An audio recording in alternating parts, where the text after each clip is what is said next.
हम लोग क्या पढ़ेंगे? गुप्त काल। क्या इससे पहले तो पूरा पढ़ लिए ना?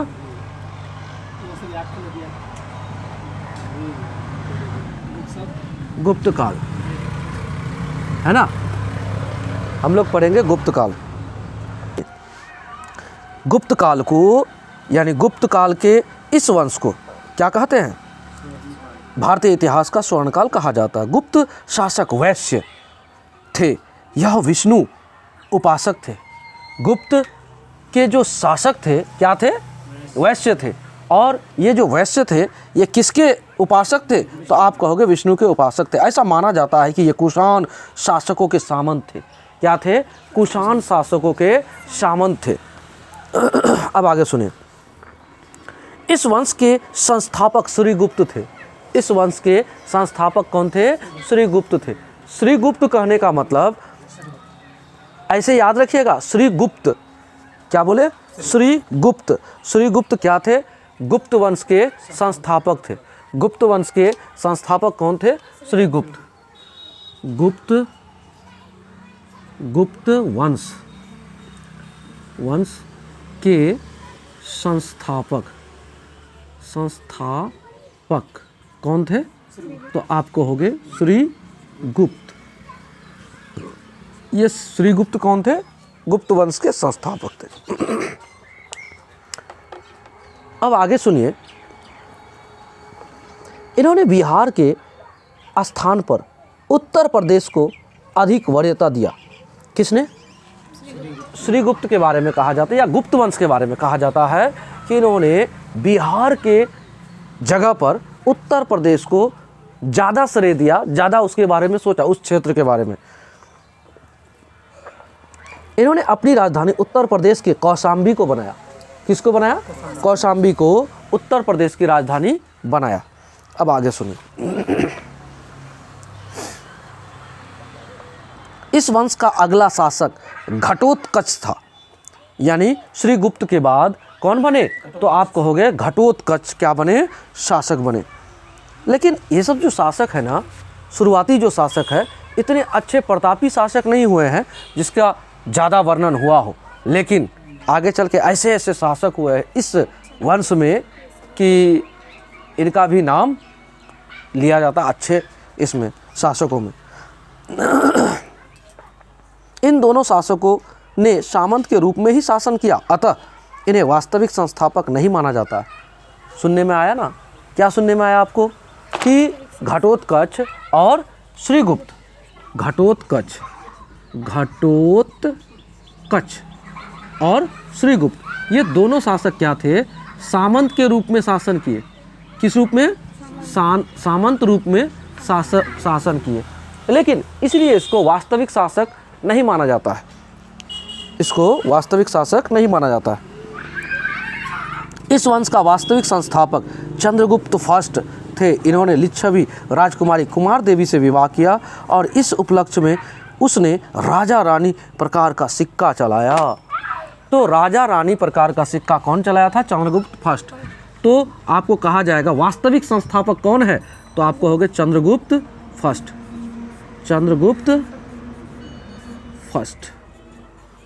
चंद्रगुप्त फर्स्ट क्या है? यानी चंद्रगुप्त प्रथम इसके संस्थापक यानी वास्तविक संस्थापक। वास्तविक संस्थापक, इस बात को याद रखिएगा। वास्तविक संस्थापक कौन हुए? चंद्रगुप्त फर्स्ट। लेकिन ऐसे कहा जाए कि गुप्त वंश का संस्थापक कौन? तो आप कहोगे श्रीगुप्त। कौन कहोगे? श्रीगुप्त। लेकिन वास्तविक संस्थापक कौन? तो आप कहोगे चंद्रगुप्त फर्स्ट। याद रहेगा ना? ठीक है। लेकिन आप लोग को कन्फ्यूजन हो जाएगा एक बात के लिए। जैसे चंद्रगुप्त मौर्य पढ़ा है ना, वो और चंद्रगुप्त फर्स्ट, इसके लेके मतलब आप लोग को कन्फ्यूजन हो सकता है। लेकिन इस बात को आप लोग कन्फ्यूजन नहीं करोगे, हम बता देते हैं। क्या पढ़े हो? केवल चंद्रगुप्त पढ़े हो, चंद्रगुप्त के साथ मौर्य पढ़े हो, है ना? उसमें क्या पढ़े? चंद्रगुप्त मौर्य पढ़े हो। चंद्रगुप्त मौर्य अर्थात उसका समय काल भी बहुत पुराना है ना। तो आप उधर से देखो, और ये गुप्त, ये जो गुप्त है तो गुप्त वंश का है, इसलिए चंद्रगुप्त फर्स्ट, चंद्रगुप्त सेकंड ऐसा होता है इसमें। तो आगे देखिए। राजा रानी का सिक्का कौन चलाया था? तो आप कहोगे चंद्रगुप्त फर्स्ट चलाया था। इस वंश में गरुड़ मुद्राएं सर्वाधिक लोकप्रिय थी। इस वंश में सोने के मुद्रा को दिनार तथा चांदी के रुपये को रुपयक कहा जाता था। महाराजा धीराज की उपाधि धारण करने वाला प्रथम शासक चंद्रगुप्त फर्स्ट था। तो आप इस बात को याद रखना, महाराजा धीराज का जो उपाधि है इसको धारण करने वाला प्रथम शासक कौन बना? तो आप कहोगे चंद्रगुप्त फर्स्ट, यानी चंद्रगुप्त प्रथम, है ना। आगे सुनिए। फिर कहता है गुप्त संवत का प्रारंभ 319 से 320 ईस्वी में चंद्रगुप्त फर्स्ट ने चलाया था। इस समय शिक्षा का प्रमुख केंद्र उज्जैन था। तो चंद्रगुप्त फर्स्ट के समय शिक्षा का प्रमुख केंद्र था उज्जैन। शिक्षा का प्रमुख केंद्र था उज्जैन। किसके समय? तो आप कहोगे चंद्रगुप्त फर्स्ट के समय, चंद्रगुप्त प्रथम के समय शिक्षा का प्रमुख केंद्र था उज्जैन। इस वंश का दरबारी भाषा संस्कृत था।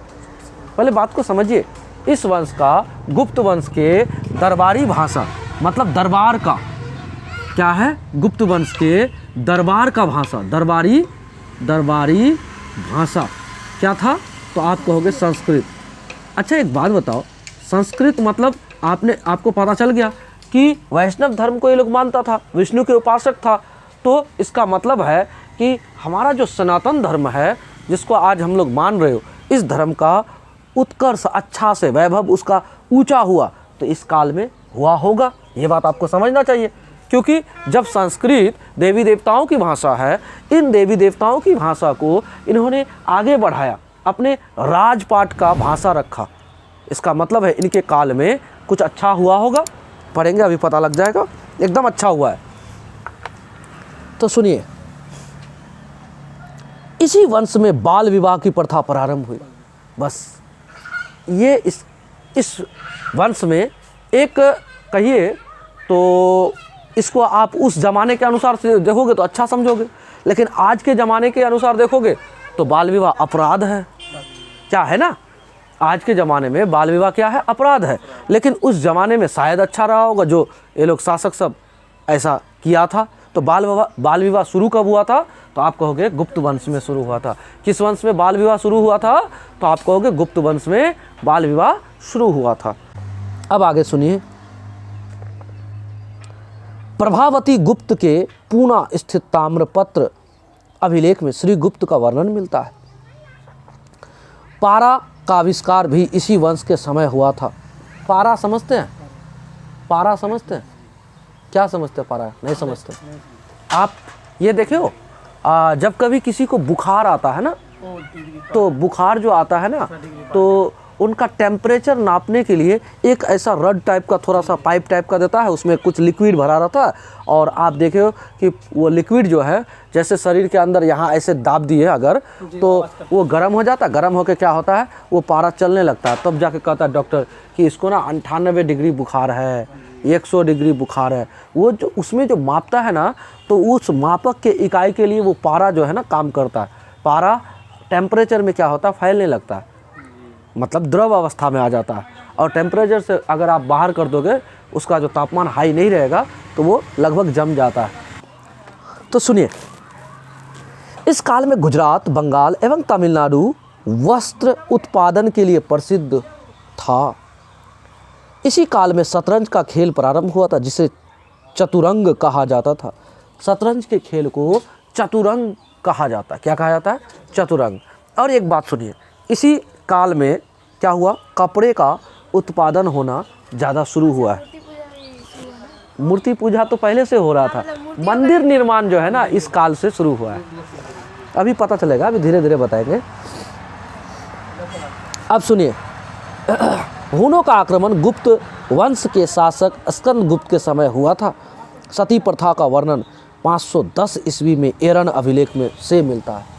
मतलब ये हुआ, इसी काल में क्या शुरू हुआ, आपको पता होना चाहिए कि इसी काल में शुरू हुआ बाल विवाह। और इसी गुप्त वंश में ये पता लगता है एरन अभिलेख से कि सती प्रथा भी होता था। सती प्रथा भी होता था। तो सती प्रथा का प्रमाण यानी वर्णन मिला किससे? एरन अभिलेख से। तो अब आपको ये बात पता होना चाहिए कि बाल विवाह और सती प्रथा बाल विवाह और सती प्रथा, यानी दोनों चीज़ इस काल में चला था। इस काल में दोनों चीज़ चल रहा था। तो अब बताइए, ये दोनों चीज़ आज के दिन में अपराध है, वर्तमान समय में ये अपराध है। या वर्तमान समय में किसी भी बेटी या किसी भी महिला से आप पूछो कि बाल विवाह अच्छा बात है तो कहेगा नहीं, सती प्रथा अच्छा बात है तो कहेगा नहीं।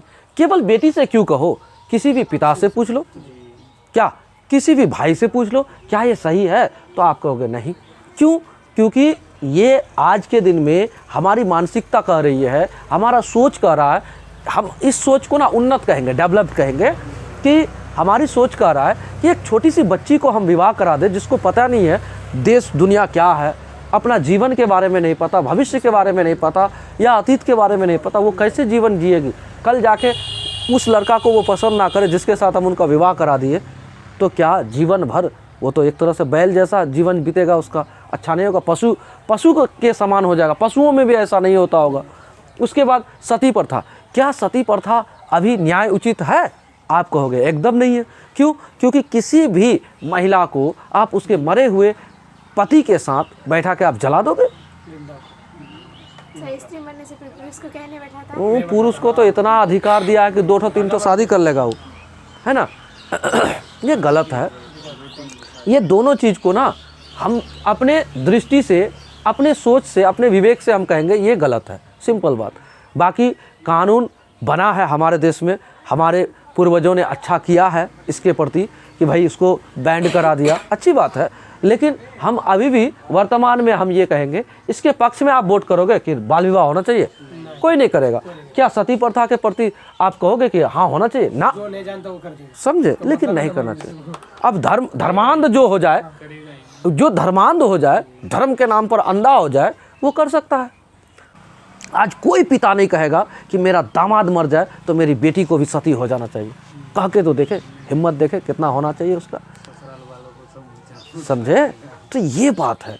अब देखिए इस काल में दोनों चीज हो रहा था, ये धर्मांध है। अब आगे सुनिए, इस वंश के कुमारगुप्त शासक ने अश्वमेध यज्ञ करवाया था। तो अश्वमेध यज्ञ का मतलब समझते हो आप, हमने बताया है आप लोग को। तो अश्वमेध यज्ञ जो है इस वंश में, गुप्त वंश के किस शासक ने किया था? तो आप कहोगे कुमारगुप्त ने किया था। किसने किया था? कुमारगुप्त ने किया था। अब आता है इसी गुप्त वंश में, यानी गुप्त काल के समय अंतराल में हम लोग क्या पढ़ेंगे? अब अलग अलग शासक को पढ़ेंगे जिन्होंने अच्छा काम किया, जो महत्वपूर्ण शासक है। अब अच्छा काम किया मतलब ये नहीं कि कोई शासक खराब काम किया। हमको खराब से क्या मतलब है? जिन्होंने कुछ ऐसा किया जिसके बारे में जानना जरूरी है, हमारा एग्जाम के पॉइंट ऑफ व्यू से इम्पोर्टेंट है, हम उसको पढ़ेंगे। जैसे समुद्रगुप्त, किसको पढ़ेंगे? समुद्रगुप्त। अब देखिए समुद्रगुप्त के बारे में जानिए। यह चंद्रगुप्त फर्स्ट का पुत्र था। किसका? चंद्रगुप्त फर्स्ट का पुत्र था। कौन था? समुद्रगुप्त। इसका पुत्र कौन था? तो आप कहोगे समुद्रगुप्त। क्या कहोगे?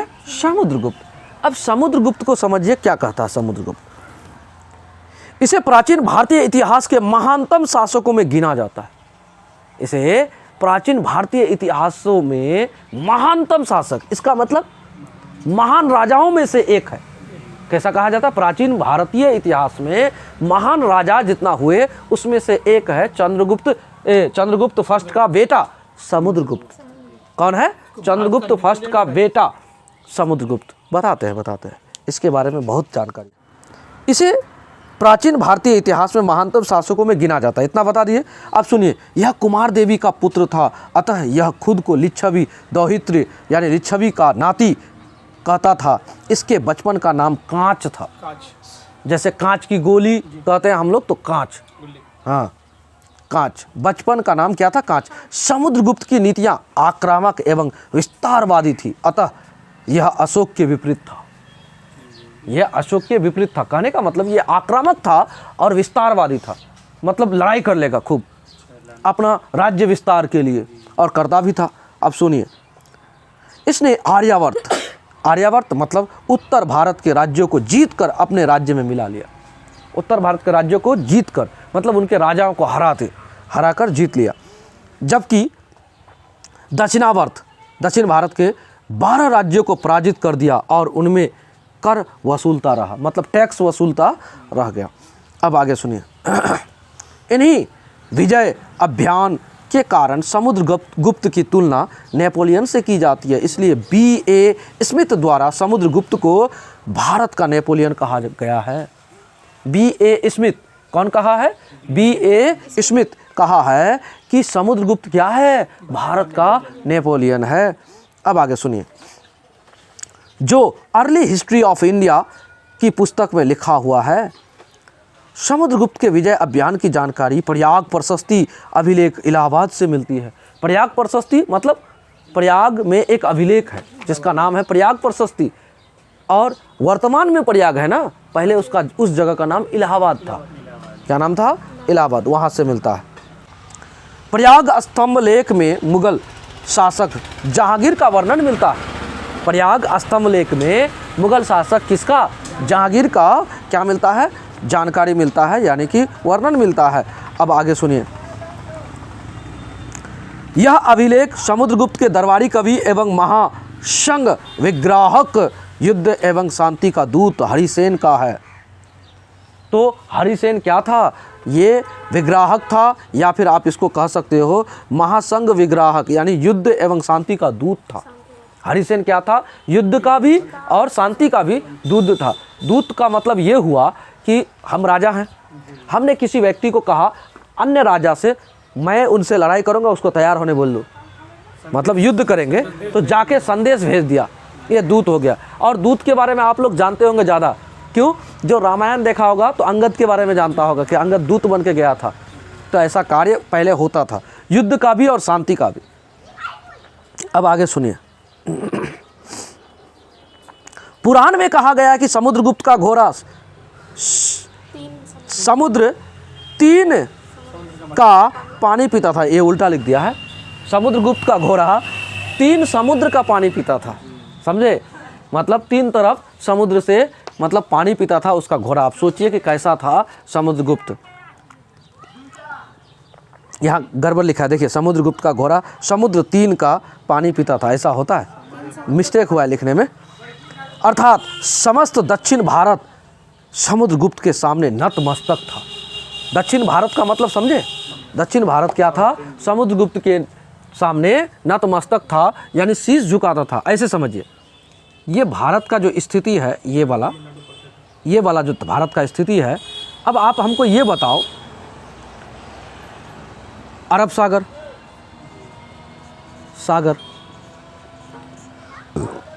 हिंद महासागर,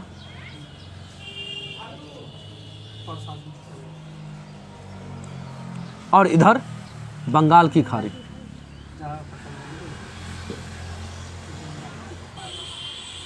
तो आखिर 3 तरफ 3 नाम है ना, तो इसीलिए इधर गया घोड़ा तो इधर का पानी पिया, इधर गया तो इधर का पानी पिया, इधर गया तो इधर का पानी पिया, अर्थात 3 समुद्र का पानी पिया। सोचिए, समझे? कितना ज़बरदस्त बात है। समुद्रगुप्त का घोड़ा 3 समुद्र का पानी पीता था। चलिए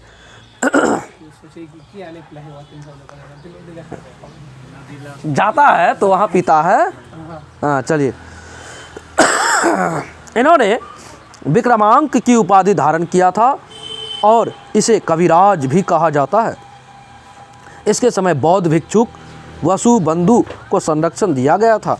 इसने आर्यवर्त में दिग्विजय तथा दक्षिण भारत में धर्म विजय का कार्य किया। श्रीलंका के शासक मेघवर्मन ने बौद्ध गया में मंदिर बनवाने के लिए अपना एक दूत समुद्रगुप्त के दरबार में भेजा और अनुमति मांगी। मेघवर्मन श्रीलंका का क्या था? शासक था। उनका एक दूत आया था, किसके दरबार में? तो आप कहोगे समुद्रगुप्त के दरबार में। क्यों आया था? तो बौद्ध मंदिर बनाना चाहता था। कहाँ? गया में, समझे? इसीलिए समुद्रगुप्त ने उसे मंदिर बनवाने की अनुमति दे दिया। समुद्रगुप्त ने कृष्ण चरित्र पुस्तक की रचना की, जिस कारण इसे कविराज कहा जाता है। समुद्रगुप्त क्या किया था? एक पुस्तक का निर्माण किया था, यानी उस पुस्तक का नाम है कृष्ण चरित्र। कृष्ण चरित्र पुस्तक को लिखा था, है ना? इसे सिक्कों पर वीणा बजाते हुए तथा सैनिक वेशभूषा में दिखाया गया। इसका मतलब समझते हो, वीणा बजाते हुए दिखा गया। इसका अर्थ ये है कि ये शासक क्या था, संगीत प्रिय था। क्या था? संगीत प्रिय था। समुद्रगुप्त के समय सबसे अधिक प्रचलित सिक्का मयूर शैली का सिक्का था। क्या था? मयूर शैली का सिक्का था। अब आइए, समुद्रगुप्त के बाद रामगुप्त शासक बना। समुद्रगुप्त के बाद रामगुप्त शासक बना। यह एक अयोग्य शासक था। अब देखिए, रामगुप्त जो है अयोग्य शासक था, लेकिन अब होता क्या है, इसकी पत्नी का नाम देवी था। देवी ने रामगुप्त के छोटे भाई, रामगुप्त का छोटा भाई, उसका भाई था छोटा कौन? चंद्रगुप्त द्वितीय। और चंद्रगुप्त द्वितीय के साथ क्या किया था? वो षड्यंत्र कर लिया था और अपना पति को मरवा दिया। और कहता है, इसकी जानकारी विशाख दत्त की पुस्तक देवी चंद्रगुप्तम में मिलती है। देवी और चंद्रगुप्त दोनों का संयुक्त नाम दिया है इसमें। अब चंद्रगुप्त द्वितीय को पढ़ेंगे, है ना। देखिए, रामगुप्त के बारे में ज़्यादा चर्चा है नहीं, क्योंकि अयोग्य था, उसके बारे में दिया नहीं। लेकिन चंद्रगुप्त सेकंड के साथ क्या हुआ था, उसकी जो पत्नी थी देवी, वो षड्यंत्र करके उसको मरवा दिया। तो अब फेमस में हुआ कौन? चंद्रगुप्त द्वितीय। चंद्रगुप्त द्वितीय को हम लोग पढ़ेंगे। अब देखिए, चंद्रगुप्त द्वितीय थोड़ा फेमस है भी, इसीलिए इसके बारे में पढ़ना होगा। इसने शासकों का अंत कर दिया और विक्रमादित्य की उपाधि ली। विक्रमादित्य का अर्थ होता है सूरवीर। मतलब नहीं बोले कि उसका वर्चस्व बढ़ चढ़ कर बोल रहा है, इसका मतलब सूरवीर, ऐसा योद्धा जो लड़ाकू विमान जैसा हो, लड़ता हो जबरदस्त, इसीलिए इसको सूरवीर कहा है। इतिहास में कुल 14 शासकों ने विक्रमादित्य की उपाधि धारण की है। इसे शक विजेता भी कहा जाता था। शक विजेता समझते हैं? शक शासकों को हराने में इसका बहुत बड़ा योगदान है, इसलिए शकों पर विजय पाने वाला शक विजेता। अब सुनिए, इसे देवगुप्त के नाम से भी जाना जाता था।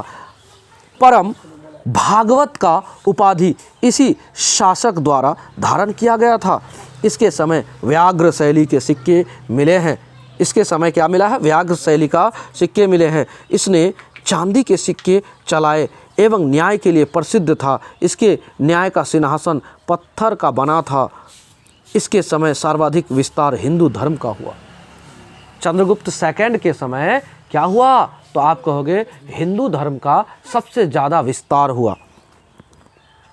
इसके दरबार में संस्कृत के 9 विद्वान रहते थे, जिन्हें नवरत्न कहा जाता था। चंद्रगुप्त द्वितीय के दरबार में संस्कृत के 9 विद्वान रहते थे, और 9 विद्वान रहते थे, इसीलिए इसको नवरत्न कहा गया है। किसके दरबार में रहते थे? बोलिए। चंद्रगुप्त द्वितीय के दरबार में संस्कृत के 9 विद्वान रहते थे। बार बार हम संस्कृत हिंट कर रहे हैं, इस बात को याद रखिएगा। नवरत्न अकबर के भी दरबार में रहते थे, लेकिन संस्कृत के 9 विद्वान यानी नवरत्न किसके दरबार में रहते थे? तो आप कहोगे चंद्रगुप्त द्वितीय के दरबार में रहते थे। अब सुनिए, नवरत्न में सबसे प्रमुख कालिदास जो संस्कृत लेखक थे, अमरदास कवि थे, वराहमिहिर खगोलविद थे, धन्वंतरी आयुर्वेद आचार्य थे, आदि दरबार में थे। चंद्रगुप्त द्वितीय के दरबार में चीनी बौद्ध विद्वान फाहियान भारत आए थे। चीनी बौद्ध विद्वान, इसका मतलब समझ रहे हो? चीन से आए थे फाहियान। फाहियान कहाँ से आए थे? चीन से आए थे। और जानते हैं, बौद्ध धर्म को पढ़ने के लिए आए थे, बौद्ध धर्म को जानने के लिए आए थे, तो इसीलिए बौद्ध विद्वान कहते हैं उसको। तो किसके दरबार में आए थे? तो आप कहोगे चंद्रगुप्त सेकंड के दरबार में चीनी यात्री फाहियान आए थे, जो बौद्ध विद्वान थे, है ना। आगे सुनिए, इसने अपनी यात्रा विवरण फो क्यों की यात्रा वृत्तांत, इसका मतलब समझ रहे हो?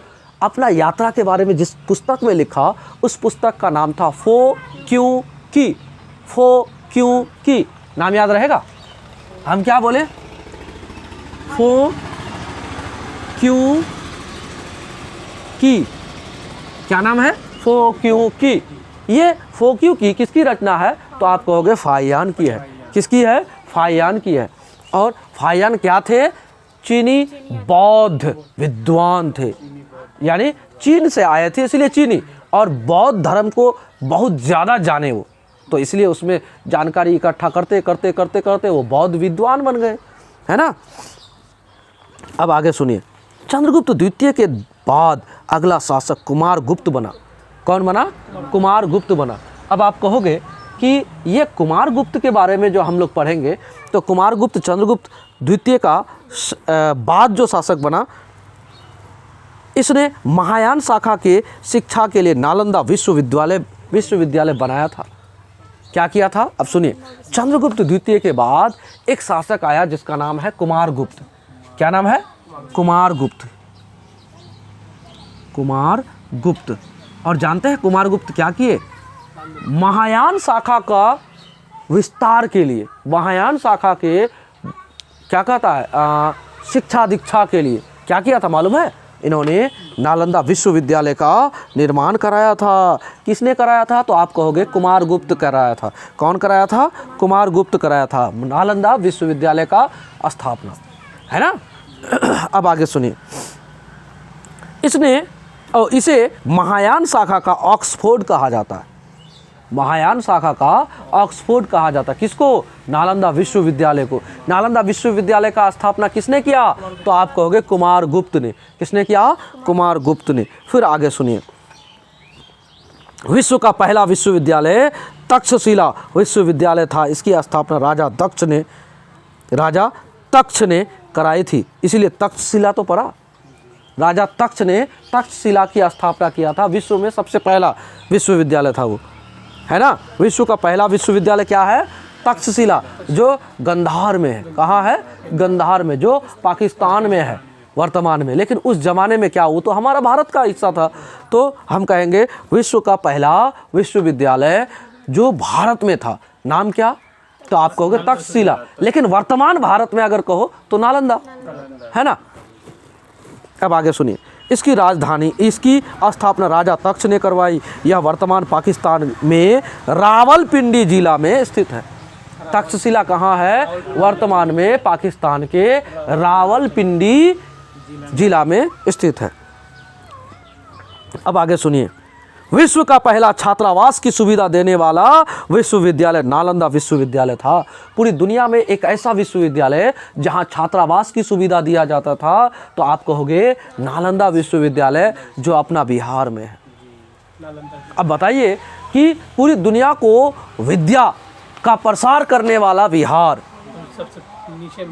अब सोचिए कि वो बिहार कुछ दिनों से ऐसा रहा कि निरक्षर साक्षरता में बहुत पीछे हमारा बिहार रहा, जो कि ये दुनिया को, अब सोचिए, दुनिया को ज्ञान प्रसार कर रहा था। दुनिया के लोग पढ़ने आता था नालंदा विश्वविद्यालय। और नालंदा विश्वविद्यालय के बारे में कहा गया, आपका पुस्तक में ही कहा गया है कि विश्व का पहला ऐसा विद्यालय जहां रहने की व्यवस्था थी, छात्रों को रहने की सुख सुविधाएं दी जाती थी, वैसा विद्यालय बिहार में था। विश्वविद्यालय, अब सोचिए, पूरा विश्व का ऐसा विद्यालय जो पूरी दुनिया में पहला बना, लेकिन उसका अस्तित्व कितना खतरे में पड़ गया इन शासकों के कारण। शासकों का अपने बीच में लड़ाई के कारण, और कुछ नहीं, अपने बीच में ईर्ष्या के कारण।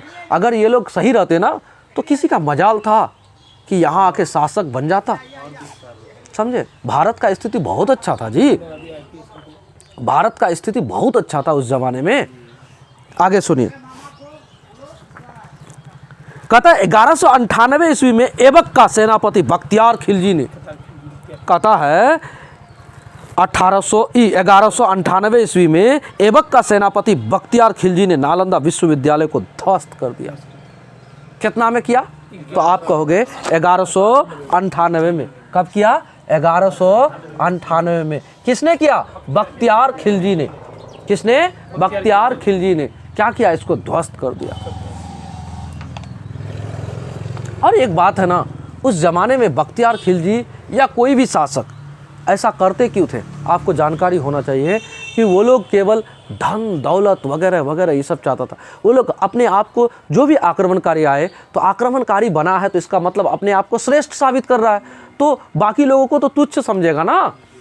तो ऐसी स्थिति में बस यहाँ तक कि कहा जाता है कि नालंदा विश्वविद्यालय को आग लगा दिया था और महीनों तक जला था, महीनों तक जला था। अब सोचिए कितना बड़ा बड़ा, ऐसे कहो कितनी बड़ी बड़ी ये पुस्तकालय का मतलब ढेर था, पुस्तकों का ढेर था वहाँ, कि महीनों तक जला और तब भी समाप्त नहीं हो रहा था। अब आगे सुनिए। कुमार गुप्त के बाद अगला शासक अस्कंद गुप्त बना। कौन बना? अस्कंद गुप्त बना। अस्कंद गुप्त ने सुदर्शन झील का पुनर्निर्माण करवाया। आपको पहले ही हम बता चुके ये बात, नहीं बताए थे कि अस्कंद गुप्त ने किस सुदर्शन झील का पुनर्निर्माण, पुनर्निर्माण का मतलब जीर्णोद्धार, हाँ जीर्णोद्धार करवाया था, मरम्मत करवाया था। इसकी अलग से एक जूनागढ़ अभिलेख मिला है जिससे यह जानकारी मिलती है कि समुद्रगुप्त ने हुनों के आक्रमण को असफल कर दिया था। किसका? हुनों की आक्रमण को असफल कर दिया था। इसके बाद गुप्त वंश में बहुत छोटे शासक हुए। भानुगुप्त के एरन अभिलेख से सती प्रथा की जानकारी मिलती है। देखो उस जमाने में सती प्रथा था। इस वंश का अंतिम शासक विष्णुगुप्त था। इस वंश के विनाश का कारण हुनों का आक्रमण था। हुन आक्रमण के बाद गुप्त वंश छोटे छोटे सामंतों में बट गया, जिससे सबसे महत्वपूर्ण सामंत पुष्यभूति थे। कौन थे? पुष्यभूति थे। अब देखिए, इसका आक्रमण होते होते हुनों का आक्रमण क्या कर दिया? गुप्त वंश को लगभग समाप्त की ओर लेके चले गया। अब आइए आगे, कहता है गुप्तकालीन प्रशासनिक व्यवस्था। अब गुप्तकालीन प्रशासनिक व्यवस्था को जानते हैं, आखिर कैसा था प्रशासन उसका। प्रशासन का मतलब समझ रहे हो ना, जैसे सत्ता कैसे चल रही है, हाँ सत्ता कैसे चल रही है, कैसा व्यवस्था था कि पब्लिक परेशान थे या अच्छे थे, पब्लिक खुश था या क्या था, आखिर उनकी जो व्यवस्था, विधि व्यवस्था, कानून व्यवस्था, प्रशासनिक व्यवस्था को कानून व्यवस्था कहिए आप, है ना। चलिए सुनिए, वर्तमान हिंदू धर्म का स्वरूप गुप्त काल की देन है। क्या कहा? कि वर्तमान हिंदू धर्म का जो स्वरूप है वो गुप्त काल की देन है। हमने आपको पहले भी बताया था कि गुप्त काल में, गुप्त वंश, ऐसे कहो गुप्त वंश में कहो या गुप्त काल में कहो, कि इसका ना हिंदू धर्म का उद्धार ज़्यादा हुआ, ऐसे कहिए, उसका विस्तार ज़्यादा हुआ। गुप्त काल की राजधानी कहाँ थी? कौशाम्बी। इस समय, अच्छा एक बात बताइए, अगर हिंदू धर्म का विस्तार ज़्यादा से ज़्यादा गुप्त वंश के समय में हुआ, गुप्त काल के समय में हुआ, तो हम ये बात कहेंगे कि इसका आशय ये हुआ कि जितना देवी देवताओं से संबंधित कार्य हुए होंगे इसके राजधानी क्षेत्र में हुआ होगा, और इसकी राजधानी कौशाम्बी में था। और कौशाम्बी कहने का मतलब आज का उत्तर प्रदेश। तो आज आप थोड़ा डटोल के देखो, अपना माइंड में घुमा के, दिमाग को घुमा के देखो, जितना धर्म का केंद्र होगा उत्तर प्रदेश में है। आप देखो मिला के, तब ना इस धर्म का देखो, इस धर्म का जितना फला फूला हुआ है, यानी विस्तार हुआ है, तो उत्तर प्रदेश में ज़्यादा है। इसी से तो पता लगता है ना, जहाँ राजधानी होगा ना वहाँ उस चीज़ का वर्चस्व ज़्यादा होता है। जैसे हम लोग का पटना का उद्भव अच्छा होने का कारण था चंद्रगुप्त मौर्य के समय से लेकर, या फिर आप ऐसे कहो ना हर्यक वंश के समय से लेकर बिहार में ही राजधानी रहा, तो उसका तो रहेगा ही ना, वर्चस्व बढ़ेगा। आपको पता होना चाहिए मध्यकाल में इस जगह से हट के कहाँ चले गया? फिर चले गया आपको कोलकाता की तरफ, कोलकाता भी रहा कुछ दिनों तक, ठीक है। उसके बाद फिर बिहार में भी आया कुछ जगह राजधानी, बिहार में मुंगेर बना था कुछ दिन के लिए राजधानी, फिर उठ के कोलकाता से कहाँ चले गया? दिल्ली। तो आज देखो आप, जहाँ राजधानी है वहाँ का अस्तित्व कितना अच्छा है, कितना उस जगह वो शहर डेवलप्ड है, नहीं है? आज तो आपको नज़र आता होगा। चलिए आगे सुनिए। इस समय शासन की सबसे बड़ी इकाई देश होती थी। देश का सर्वोच्च राजा होता था, जो न्याय की भी सर्वोच्च था। मतलब राजा ही सबसे प्रमुख व्यक्ति होता था पूरे देश में, और वो न्याय भी करता था, यानी सुप्रीम कोर्ट का मुख्य अधिकारी अगर कोई हुआ तो वही समझिए, है ना। आगे समझिए। इस समय शासन की सबसे, अच्छा तो बता दिए, शासन की सबसे छोटी इकाई गांव थी, जो ग्रामीण के अधीन रहती थी। इसका मतलब आज भी वही है, सबसे छोटी इकाई क्या है? गांव है। गांव मतलब आज के ज़माने का पंचायत, जिसका मुखिया क्या होता है? हेड होता है ना। इस समय सबसे प्रमुख अधिकारी कुमार अमात्य था। जो वर्तमान में जिलाधिकारी के समान था। अभी का डीएम साहब के बराबर कौन होगा? आमत्य होगा, उस जमाने का आमत्य और अभी का डीएम साहब। फाहियान के अनुसार इस समय अस्पृश्यता, छुआछूत प्रचलित थी। फाहियान कहते हैं कि इस समय गुप्त काल में क्या था? छुआछूत प्रचलित था। कौन कहा ये बात? फाहियान कहा। छुआछूत का मतलब समझते हो ना? मतलब टच कर दिए तो आप अशुद्ध हो गए। हाँ, अब शुद्ध होने के लिए आपको बहुत सब काम करना होगा।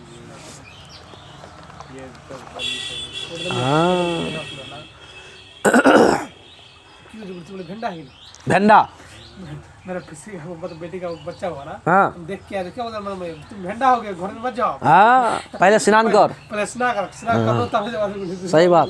तो दिन भर में जो हॉस्पिटल में बच्चे जन्म लेते हैं, जहाँ पर वहाँ की जो नर्स है वो कितना बार भेंडा होती होगी?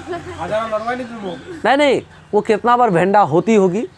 और जो डॉक्टर दिन भर में 10 ठो या 5 ठो मरीज को देखे ऐसे हाथ पकड़ा और कहा नहीं रहा, नहीं रहा, तो कितना बार भेंडा होता होगा? वो आला ऐसे लगाता है, नहीं रहा, सॉरी माफ़ कीजिएगा, नहीं रहे। तो वो डॉक्टर कितना बार भेंडा होता होगा और कितना बार उसको स्नान करना पड़ेगा? तो ऐसा कुछ नहीं है, हमारे मन में, मस्तिष्क में एक भ्रम है और कुछ नहीं है। सर, जो पैसा लेके जाता है हॉस्पिटल, उसका तो पैसा सब भी हॉस्टल करवाना। बहुत कुछ अशुभ होता होगा अगर उस चीज़ को मानोगे तो। हम इस चीज़ से थोड़ा सा ये हो जाते हैं, भ्रमित हो जाते हैं। किस बात से? हम किस बात से भ्रमित होते हैं? आपका जो बहुमूल्य चीज़ें हैं उसको कभी छूत काहे नहीं पकड़ता है, भेंडा काहे नहीं होता है। भेंडा हो गया। लेकिन आदमी मरेगा ना सर, वो स्नान करके वो तगड़ा करो, स्नान करके ही आएगा और गाड़ी को लेके जाता है। उठो को स्नान कराना जरूरी नहीं है ना? अच्छा अच्छा। मोबाइल ठो मोबाइल तो ऐसा ही मोबाइल ठो ई नहीं होता, क्या कहता है? एनर्जी पुरानी हो गया। ओ, निर्जीव हो गया। अच्छा अच्छा, हाँ ठीक है बोलते हैं। तब जो सजीव है उस सबको स्नान करना चाहिए, है ना? चलिए, थैंक यू, कुछ तो सीखे नया बात। ठीक है ठीक है। छुआछूत प्रचलित थी। निम्न जाति के लोगों को चांडाल या अत्यंग कहा जाता था। इस समय स्त्रियों को शिक्षा का अधिकार था और वे देवदासी भी हो सकती थी। देवदासी समझते हैं? भगवान का दासी, देवदासी ऐसे कहिए। देवदासी का मतलब भगवान का दासी, भगवान को समर्पित। इस समय बाल विवाह, पर्दा प्रथा तथा सती प्रथा का भी प्रचलन था। बाल विवाह, पर्दा प्रथा और सती प्रथा, तीनों चीज़ था। पर्दा प्रथा नहीं समझे? जैसे वर्तमान में आज भी इस्लामिक लोग क्या करते हैं, ये बुर्का पहनते हैं, वो जो पर्दा, वही हुआ पर्दा प्रथा। आज भी राजस्थान की महिलाएं घूंघट को इतना दूर तक लटका के रखती है, मतलब चेहरा ना देख सके। हाँ, राजस्थान की महिलाएं यहाँ से यहाँ तक घूंघट रखती है और वो घूंघट लंबा होता है, तो वो हुआ पर्दा प्रथा, है ना? तो देखिए, आज इंडिया में नहीं, पूरी दुनिया में ही महिलाएं ना, पूरी दुनिया में, चाहे वो इस्लामिक कंट्री हो या जहाँ भी हो, अपने अधिकार के लिए हर जगह विद्रोह किया, हर जगह लड़े और लोग कामयाब भी हुए। अब आप एक बात देखिए, महिलाएं, अब देखिए, पर्दा करना उचित है, ये नहीं कह रहे कि उचित नहीं है। हम ये भी कहेंगे कि पर्दा ज़रूरी है, लेकिन आप उसको अति मत करो, अति मत करो। जहाँ ज़रूरी है, आवश्यकता है, तो पर्दा करो। कुछ चीज़ें पर्दा में ही अच्छा लगता है, तो पर्दा करना चाहिए, लेकिन अति नहीं होना चाहिए। और पर्दा भी उतना ना हो कि अति हो जाए, और पर्दा नहीं भी उतना हो कि अति हो जाए, ये भी गलत है फिर ना। कुछ विदेशी कल्चर को अपना के कुछ महिलाएं ऐसी अवस्था में कपड़ा पहनती है कि देखने में भी लज्जा लगती है ना? तो ऐसी अवस्था नहीं होना चाहिए। आखिर किसी की भी तो माता है, किसी की भी तो बहन है, तो इस तरह का व्यवहार भी नहीं होना चाहिए कि आपको लज्जित होना पड़े या फिर आपको देख के अगला लज्जित हो जाए। ऐसा नहीं होना चाहिए, ये गलत है। तो देखिए, इस समय क्या था? बाल विवाह था, पर्दा प्रथा था और सती प्रथा का भी प्रचलन था। इस समय वेश्यावृत्ति का भी प्रचलन था। वेश्यावृत्ति में लिप्त महिलाओं को गणिका या कुटनी कहा जाता था। कुटनी कहा जाता था। इस समय गणित तथा ज्योतिष्य का सर्वाधिक विकास हुआ। अजंता की गुफाओं का निर्माण गुप्त काल में हुआ। महाराष्ट्र के इन गुफाओं की संख्या 29 है। आपको पूछा जाएगा अजंता की गुफा कहाँ है, तो महाराष्ट्र में है। कितनी संख्या है, तो आप कहोगे 29 है। कहता है 16, 17 तथा 19 नंबर की गुफाएं गुप्त काल की है। अजंता की जो गुफाएं हैं ना, तो कितना गुफा है, 29 है। तो कहा जाता है 16 नंबर, 17 नंबर और 19 नंबर क्या है, गुप्त काल की गुफा है। अजंता की गुफा बौद्ध, जैन तथा हिंदू तीनों के लिए प्रसिद्ध है। अजंता की जो गुफा है, तो आप कहोगे किस धर्म से संबंधित है, तो किसी एक विशेष धर्म से संबंधित नहीं है अजंता की गुफा है। तो आप कहोगे कि केवल बौद्ध से है ना, केवल जैन से है ना, केवल हिंदू से है ना, तो आप कहोगे तीनों धर्म से संबंधित है। याद रहेगा ना बात। अब आगे सुनिए। गुप्त काल में ही मध्य प्रदेश में बाघ की गुफाएं बनाई गई। किसकी? बाघ की गुफाएं कहाँ है? मध्य प्रदेश में, और गुप्त काल में ही बनाई गई थी। अब सुनिए, गुप्त काल में ही अफगानिस्तान के बामियान में स्थित पर्वतों को काटकर महात्मा बुद्ध की विश्व की सबसे ऊंची प्रतिमा बनाई गई थी। गुप्त काल में मूर्ति जो है ना, जो देवी देवताओं का मूर्ति बनाने का जो प्रचलन आया, तो सबसे ज़्यादा गुप्त काल में हुआ। और कहा जाता है महात्मा बुद्ध का सबसे पहले मूर्ति बना था। और जानते हैं, एक पहाड़ को काट के इतना बड़ा बना दिया कि विश्व का पहला मूर्ति बना दिया, इतना बड़ा। हाँ, तो किसका?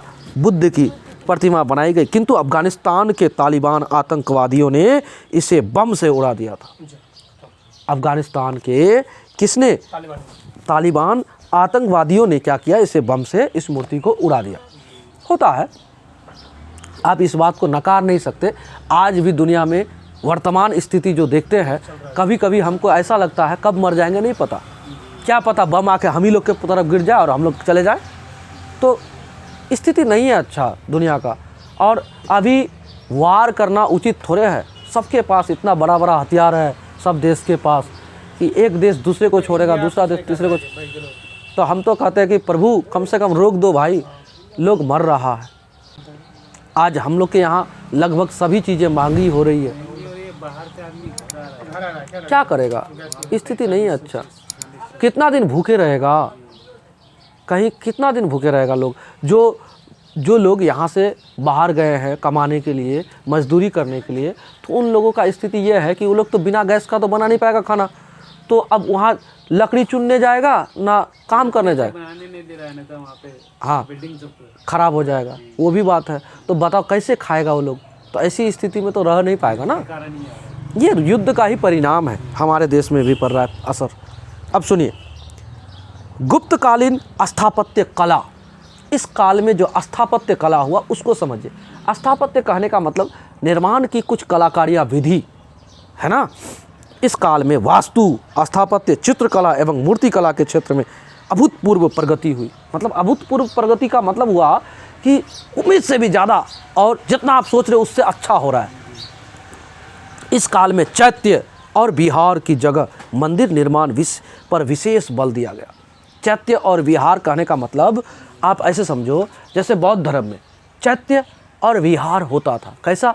चैत्य मतलब ऐसा जगह जहाँ पर पूजा पाठ करेंगे, और विहार का मतलब जहाँ पर बौद्ध भिक्षुक विश्राम करेंगे।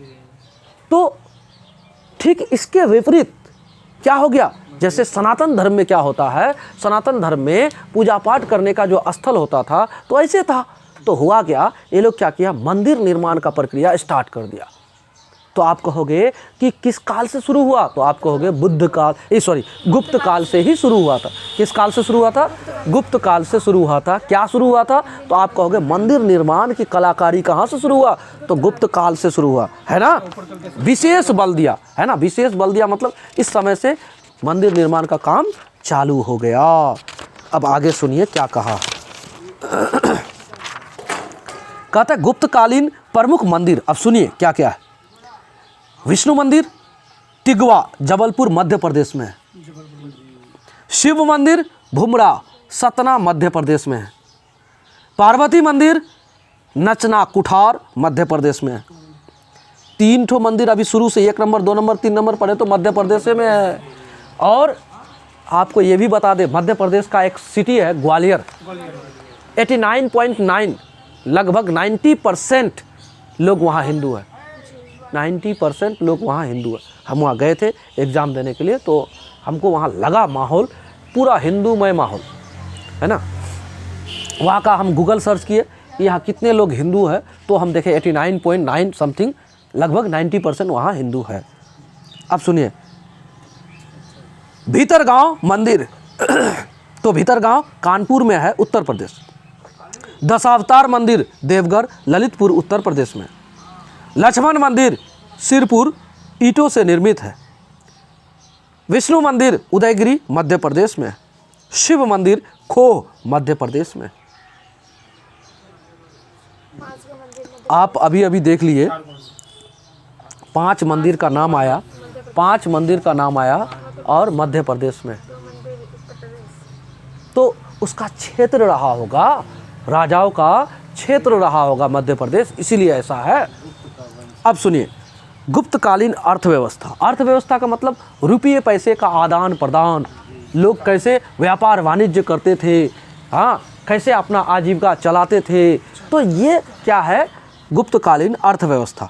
सुनिए, गुप्तकालीन अर्थव्यवस्था कृषि पर आधारित थी। क्यों ना हो, भारत का आप चाहे कोई कालीन अर्थव्यवस्था पढ़ो, चाहे कोई कालीन अर्थव्यवस्था पढ़ो, कृषि पर होगा। उसका कारण है बाबू, हमारे भारत में ना उपजाऊ मैदान की कमी नहीं है। हमारे भारत में मृदा जो है ना बहुत उपजाऊ है। इस कारण से हमारे देश में हमेशा कृषि क्या रहा, प्रधानता रहा है हमारे देश की। आज भी हमारे देश को कृषि प्रधान देश कहा जाता है। हमारे देश में उत्पादन आज भी अच्छा होने का कारण है कि हमारे देश में सदावाहिनी नदियाँ बहती है। और हमारे देश के जस्ट उत्तर में एक पर्वत श्रृंखला है धनुषाकार में। किस आकार में? याद रखिएगा, हम आकार तो इसलिए पूछे या बोले कि हिमालय का आकार भी पूछा जा सकता है जीएस में आपको, कि हिमालय जो पर्वत है उसका आकार कैसा है, तो आप कहोगे वर्गाकार है, शंक्वाकार है, धनुषाकार है। इनमें से कोई नहीं, तो आप कहोगे धनुषाकार है। कैसा है? तो हिमालय पर्वत धनुषाकार है ऐसे करके। तो ये हिमालय पर्वत क्या करती है, मानसून के उठने पर जब मानसून आगे बढ़ती है तो हिमालय पर्वत रोक लेती है और रोक के उसको घुमा देती है। जैसे वो घूमती है तो बस उत्तर का विशाल मैदान में बरसात होकर चले जाती है और भयानक वर्षा होती है। और इससे क्या होता है, नदियों में बाढ़ आ जाती है, यहाँ तक कि खेत खलियान पूरा डूब सा जाता है और हर जगह से पानी एक तरह से बहते हुए इधर से उधर से आगे पीछे होके समुद्र होता हुआ बंगाल की खाड़ी चले जाती है, या फिर कुछ नदियाँ कहाँ लेके चली जाती है, अरब सागर में लेके चले जाती है। अब एक बात इसमें आता है, अगर बाढ़ आए तो क्या होता है, उन्नत किस्म का मिट्टी आता है, नई नई मिट्टी आती है। और वो नई नई मिट्टी क्या करता है, आपको फसलों को ज़्यादा से ज़्यादा होने में मदद करता है, यानी खाद वो लेके आ जाता है एक तरह से। और सदावाहिनी नदियाँ क्या करती है, सिंचाई का सुविधा हमेशा उपलब्ध कराती है। कुछ मान लीजिए कोई क्षेत्र में वर्षा नहीं होती है तो जिधर से होकर नदी बहती है उधर तो आखिर सिंचाई तो उससे हो जाती है। इससे क्या होता है, फसल का उत्पादन हो जाता है और किसान अपना आजीविका चला लेते हैं। और हम लोग का देश में जनसंख्या भी है तो मृदा भी है, उन्नत किस्म का मृदा है। और आज तो वर्तमान में हम लोग के पास टेक्नोलॉजी भी बहुत है। अब आइए आगे का बात सुनते हैं। बाणभट्ट ने सिंचाई के क्षेत्र में इस काल में घंटीय यंत्र के प्रयोग का विवरण दिया है। अमर सिंह द्वारा रचित अमरकोश से पता चलता है कि इस काल में 12 प्रकार की भूमि थी। कितने प्रकार की भूमि थी? 12 प्रकार की भूमि थी। अब बताइए, उस जमाने में भूमि के प्रकार को बताया है तो 12 प्रकार का। आज भी मिट्टी जो है ना हमारे क्षेत्र का कई प्रकार के हो सकते हैं, रंग के आधार पर होगा, रंग के आधार पर होगा, क्षेत्र के आधार पर होगा, मृदा की संरचना के आधार पर हो जाएगा, समझे, फिर निर्माण की दृष्टि से हो जाएगा, है ना। ऐसे दृष्टि से मिट्टी का अलग अलग प्रकार है ना। नहीं, आप केवल डायरेक्ट 8 प्रकार से नहीं कहो, मिट्टी का अब किस कारण से, किस प्रकार से आपको 8 प्रकार बोला ये जानो। मिट्टी कितने प्रकार का है, डायरेक्ट सवाल करोगे तो आप कह सकते हो कि इतने प्रकार का है। जैसे आप कह सकते हो दोमट मिट्टी होता है, काली मिट्टी होता है, लाल मिट्टी होता है, बलुई मिट्टी होता है। अब इसी में एक जलोढ़ मिट्टी होता है। जलोढ़ को दो भाग में बांट दोगे तो खादर होता है, बांगर होता है। तो मिट्टियों का ना जो प्रकार, ये तो देखिए, ये जलोढ़ या फिर रंग के आधार पर जो है अलग है, उर्वरता के आधार पर अलग है।